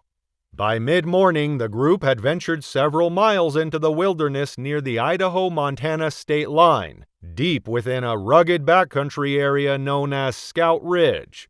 The area was known for its challenging terrain, steep ridges, thick underbrush, and dense forest that limited visibility to just a few feet in places. Its remote location made it an area few ventured into without preparation. Even for experienced hunters like Steve and Ty, the isolation meant that help was hours away if anything went wrong. Still, Steve and Ty, eager to increase their chances of success, decided to split off from the main group. It was a strategy they had employed before: cover more ground, then regroup at the end of the day. The terrain was challenging, with dense forest and patches of huckleberries, known to attract both black bears and the rarer grizzlies that inhabited the area. As they climbed a ridge to scout the area, their conversation was light, tinged with the anticipation of a successful hunt. The ridge offered a sweeping view of the valley below, its dense canopy stretching into the horizon. Both men, being experienced hunters, had discussed their plans before they split off from the group. If they encountered a grizzly, they agreed they would retreat and try again another day, knowing that grizzlies were larger, more aggressive, and far more dangerous than the black bears they were permitted to hunt. This wasn't an idle precaution. Earlier in the day, they had seen signs of grizzlies in the area, claw marks on trees and overturned logs where the bears foraged for insects. These were clear indicators that they weren't alone in the forest. It was Ty who first spotted movement. A flash of dark fur against the underbrush caught his attention. The bear moved low to the ground, likely foraging for berries or roots. Ty raised his rifle, steadying his aim through the scope. In the fleeting moment, he was confident it was a black bear, a legal target. He squeezed the trigger. The crack of the rifle rang through the trees, and the bear staggered before bolting into the thick woods. The two men waited as protocol dictated. 15 minutes passed in tense silence. A wounded animal was the most dangerous kind, its instincts sharpened by fear and pain. Hunters in Montana are strongly advised to exercise caution when approaching wounded wildlife, as animals that are not fully deceased can become highly unpredictable and dangerous. While there is no specific law mandating a waiting period after a shot, Montana Fish, Wildlife, and Park emphasizes the importance of allowing enough time for an animal to succumb to its injuries before following a blood trail. Despite their experience, Steve and Ty decided to follow the blood trail after just 15 minutes, unknowingly placing themselves in a perilous position. The dense forest limited visibility and concealed the grizzlies' movements. The trail led them into denser, darker parts of the woods, where sunlight barely penetrated. The stillness around them felt oppressive, as if the forest itself was holding its breath. What they didn't know was that their target wasn't a black bear at all. It was a grizzly, one of only 45 known to dwell in the Cabinet Yaak ecosystem. At an estimated 400 pounds, it was smaller than some of its kind, but still a powerful predator. Grizzlies are known for their aggression when threatened, and this one had been provoked. The trail suddenly ended in a thicket of trees. Steve and Ty heard it before they saw it, the low, guttural sound of a bear's growl, followed by the unmistakable crunch of twigs underfoot. Then, from the shadows, the grizzly emerged. It was battered but alive, its deep-set eyes locking onto the hunters. For a moment, time seemed to stand still. Then the bear charged. The men reacted instantly, raising their rifles and firing. The shots rang out, but the grizzly didn't falter. Fueled by adrenaline and rage, it barreled forward. Steve, seeing the bear was fixated on Ty, made a split-second decision. Shouting and waving his arms, he positioned himself between the bear and his younger companion. It was a selfless act, one that spoke to Steve's character. The bear's attention shifted. It lunged at Steve, knocking him to the ground. Ty, now frantic, fired shot after shot at the animal. The grizzly's powerful jaws clamped down on Steve's leg, and its claws tore through his flesh. Steve fought back with every ounce of strength he had, but the bear's weight was overwhelming. Ty's hands trembled as he reloaded his rifle, his heart pounding in his chest. In the chaos, one of Ty's shots struck Steve in the chest. It's unclear whether the bullet ricocheted off the bear or hit Steve directly, but the result was devastating. Moments later, the bear collapsed from its wounds, its massive body slumping lifelessly beside Steve. Ty rushed to his friend's side, assessing his injuries. Steve lay motionless, blood pooling around him. Amidst the claw wounds and deep lacerations, Ty noticed a gunshot wound to the chest. The realization set in. One of his own bullets had struck Steve during the attack. With the other members of their hunting party far off and unaware of the situation, Ty made a desperate call to emergency services, his voice shaking as he relayed their location. The remote nature of the forest posed significant challenges for the rescue team. Ty stayed with Steve until help arrived, scanning the silent forest around him with his rifle close at hand, unsure if other predators might approach. Hours passed before a helicopter finally reached Scout Ridge. Steve's body was airlifted from the scene and taken to Lincoln County authorities. An autopsy later confirmed that while the bear's attack had inflicted severe injuries, it was the gunshot wound that had ultimately caused Steve's death. The grizzly was taken to a lab in Bozeman for examination, where wildlife officials confirmed it was a male, estimated to be 6 to 8 years old. Its death became another dark reminder of the fine line between human activity and the unpredictable forces of nature in these shared landscapes. For Ty Bell, the tragedy was a heavy burden to bear. Though no charges were filed against him, authorities ruled the incident an accident. He was haunted by the knowledge that his actions, however unintentional, had taken his friend's life. The emotional toll was immense. a weight he would carry for the rest of his days. In Winnemucca, the community mourned the loss of Steve Stevenson. Friends and family remembered him as a kind-hearted man who lived with integrity and courage. His daughters, left without their father, would grow up with memories of a man who loved them fiercely and who died trying to protect someone else. In early February 1939, the wilderness of Prince of Wales Island in southeastern Alaska lay cloaked in the stark silence of winter. Towering evergreens dominated the landscape, their branches heavy with snow. The icy waters of the Thorn River wound their way through this rugged terrain, reflecting the pale gray sky. At over 2,500 square miles, Prince of Wales Island is a vast, untamed expanse of dense forests, jagged mountains, and winding waterways. For centuries, it had been home to an array of wildlife, including black bears, Sitka black-tailed deer, and the elusive Alexander Archipelago wolf. For 40-year-old Christ Colby, this remote corner of the world was a second home. An experienced outdoorsman and trapper from Ketchikan, Christ was known for his self-reliance and deep connection to the land. He had spent countless seasons navigating Alaska's unforgiving wilderness, living off the land and mastering its rhythms. Trapping was not just a livelihood for Christ, it was a way of life, one that offered the solitude and adventure he craved. In February, Christ prepared for another long trapping season. His destination was a small cabin near the headwaters of the Thorn River, a spot he had used in previous seasons as a base for his work. He packed provisions to last several months, his trapping gear, and his newest acquisition, a Smith & Wesson .357 Magnum revolver. This top-of-the-line firearm, relatively new to the market at the time, reflected Christ's understanding of the dangers that came with living in the Alaskan wild. The revolver was both a tool and a safeguard, essential for a man accustomed to the unpredictability of nature.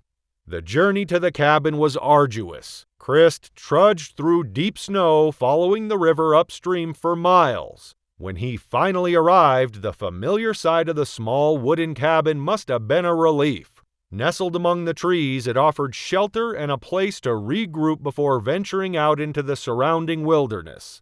Christ quickly settled into his routine. Each morning he would head out to check his trap lines, which he had carefully set along the Thorn River. The work was physically demanding, but Christ thrived in the isolation and the challenge of trapping animals for their furs. For weeks, the wilderness followed its natural rhythms, and Christ worked steadily. His traps yielded a bounty of furs, which he skillfully prepared back at the cabin. The long days were punctuated by the crackle of the fire, the howl of the distant wolves, and the occasional flutter of wings as ravens circled above. The wolves on Prince of Wales Island, part of the Alexander Archipelago subspecies, were typically shy and elusive. They preyed on the island's abundant Sitka black-tailed deer and rarely posed a threat to humans. But the winter had been long and food sources were likely dwindling, driving the predators to take risks they might not have otherwise. On March 2nd, Christ's routine took a tragic turn. That morning, he left the cabin with his usual supplies, a pack with food, his knife secured to his belt, and his prized revolver holstered at his side. The snow was beginning to melt and the forest showed the first signs of spring. It seemed like any other day, but Christ would never return to the cabin. Months passed without word from him. In Ketchikan, his absence initially caused little concern. It wasn't unusual for Christ to spend extended periods in the wilderness without communication. However, by July, his friends grew worried. When he failed to return as expected, they reported his disappearance to the authorities. The U.S. Commissioner dispatched 2 men to search for him. They found his cabin undisturbed, with no signs of a struggle or abrupt departure. His rowboat remained tied along the riverbank unused. Unable to locate Christ and hindered by the dense summer foliage, the searchers returned to Ketchikan with his belongings, leaving his fate a mystery.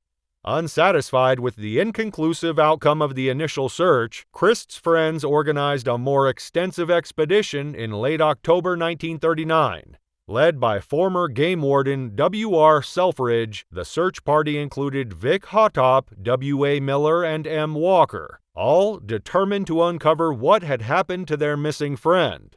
The group followed the Thorn River to Christ's base of operations, an old cabin situated approximately 10 miles upstream. Upon reaching the cabin on October 30th, they found it undisturbed, with no immediate clues to Christ's fate. From there, they began a systematic search of the surrounding area. After several days of combing the wilderness, their efforts were rewarded with grim discoveries on November 5th.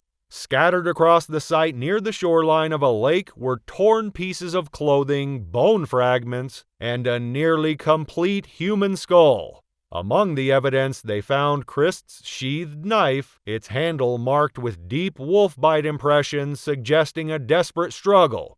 The revolver Christ had carried with him was also found nearby, still holstered and secured to a belt with visible teeth marks on the leather. The revolver was unloaded, and closer inspection revealed a broken main spring, rendering it unusable. Cartridges were discovered in Christ's pocket, indicating that he had been aware of the gun's malfunction before he left the cabin, but had chosen to carry it regardless, likely out of habit.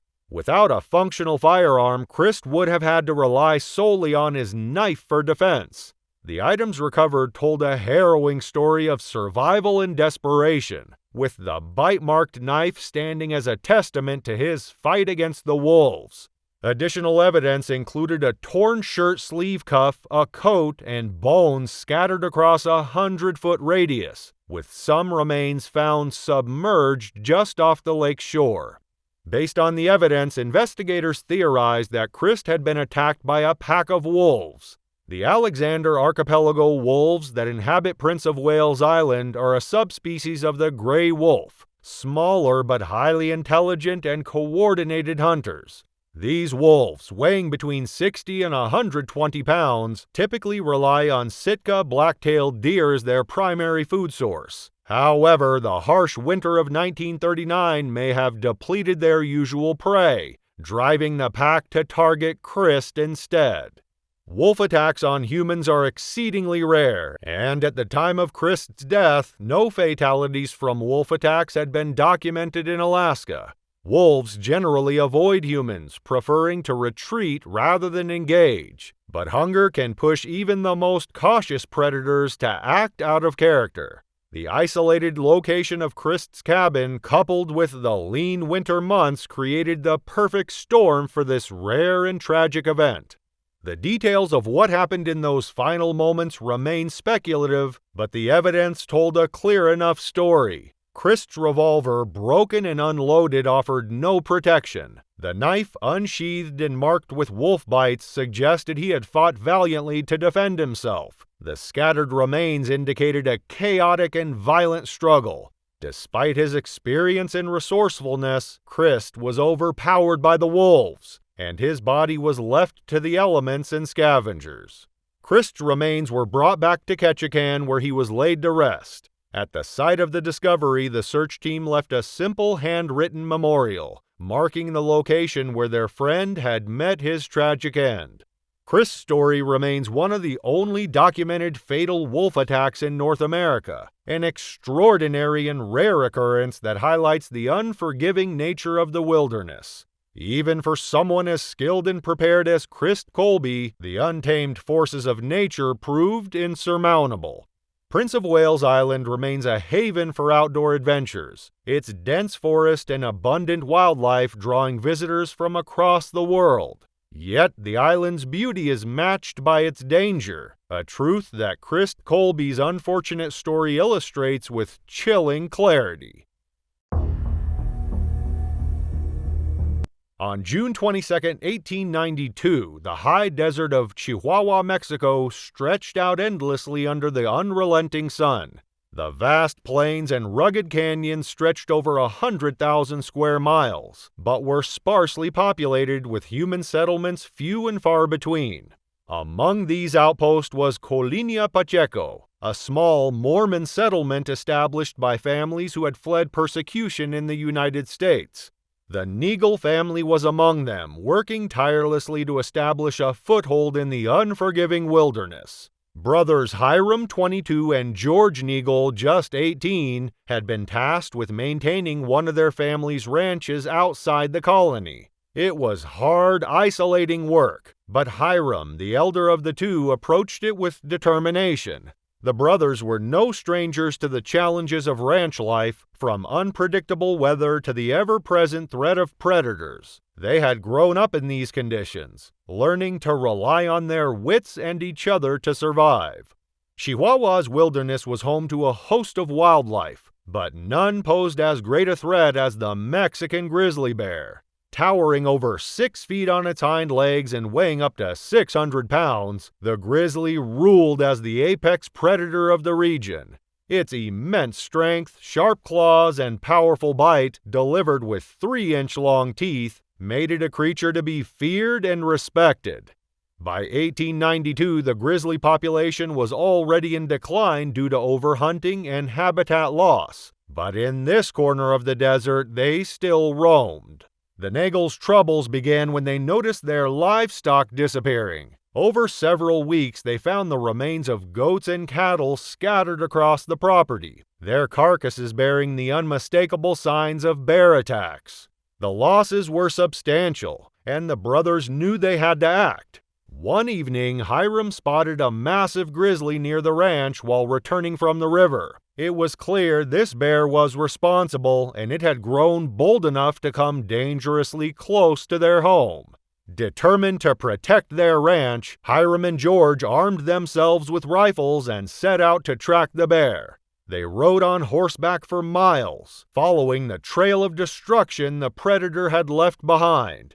The tracks led them along the Gavilan River and eventually to a canyon flanked by rugged hills. Scattered among the tracks were the remains of livestock, grisly evidence of the bear's rampage. As the brothers pressed on, they decided to split up to increase their chances of spotting the animal. George rode ahead, scanning the rocky terrain for any sign of movement. It wasn't long before he saw it, a hulking brown figure moving in the distance. He shouted for Hiram, and the brothers quickly regrouped. Dismounting their horses, they raised their rifles and took aim. The first volley of gunfire rang out, with Hiram firing several shots into the bear's torso and legs. George aimed for the head but missed. The bear, wounded but still alive, let out a deep bellow of pain and began limping away, retreating into the canyon. Determined to finish the job, the brothers pursued it, pausing only when George's rifle jammed, the cartridge stuck in the chamber.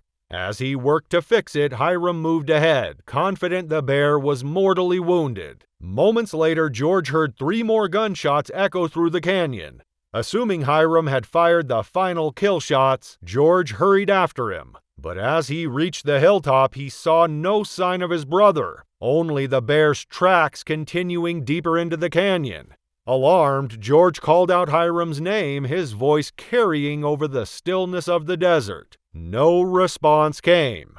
Then, in the distance, he saw it, the bear, still alive, crouched over something on the ground. A sickening realization washed over him as he spotted a torn blue shirt just feet from the animal. His brother was down, and the bear was still alive.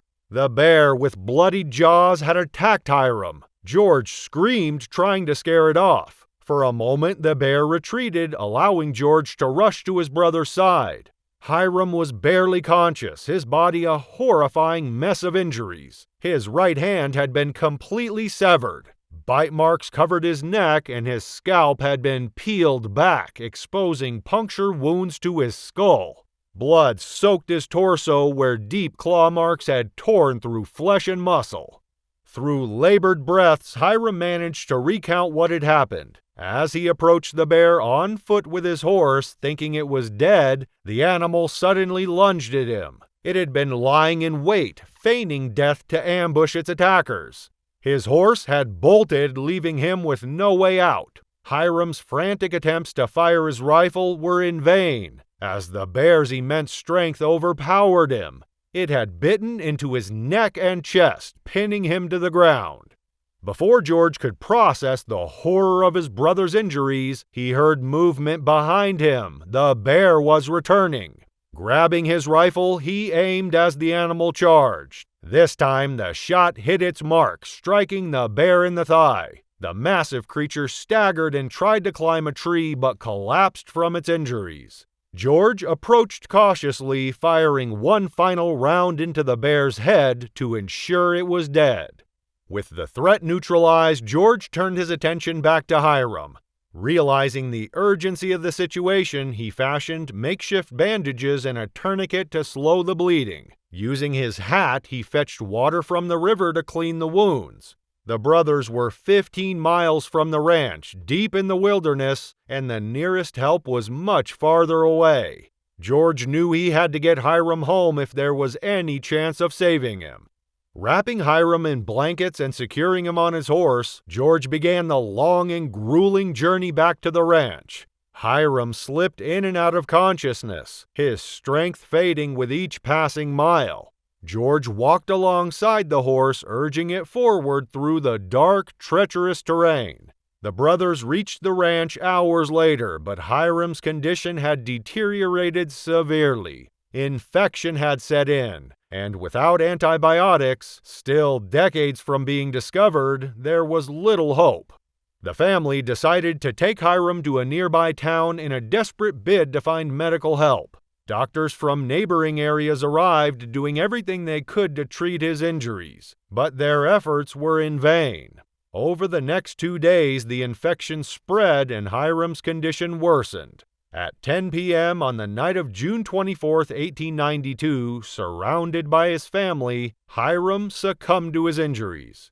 Hiram's death was a devastating blow to the Neagle family and the tight-knit community of Colonia Pacheco. At just 22 years old, he had displayed remarkable courage and resilience, facing a predator that few could survive. The Mexican grizzly that killed him was one of the last of its kind, a species driven to extinction by 1964. Today, the story of Hiram and George Neagle endures as a harrowing reminder of the dangers faced by settlers in the wilderness. Though the Mexican grizzly is now gone, the canyons and rivers of Chihuahua remain, silent witnesses to a battle that claimed the life of one young man and forever changed the life of another. Thanks for watching. Want to watch more? Click on your screen now.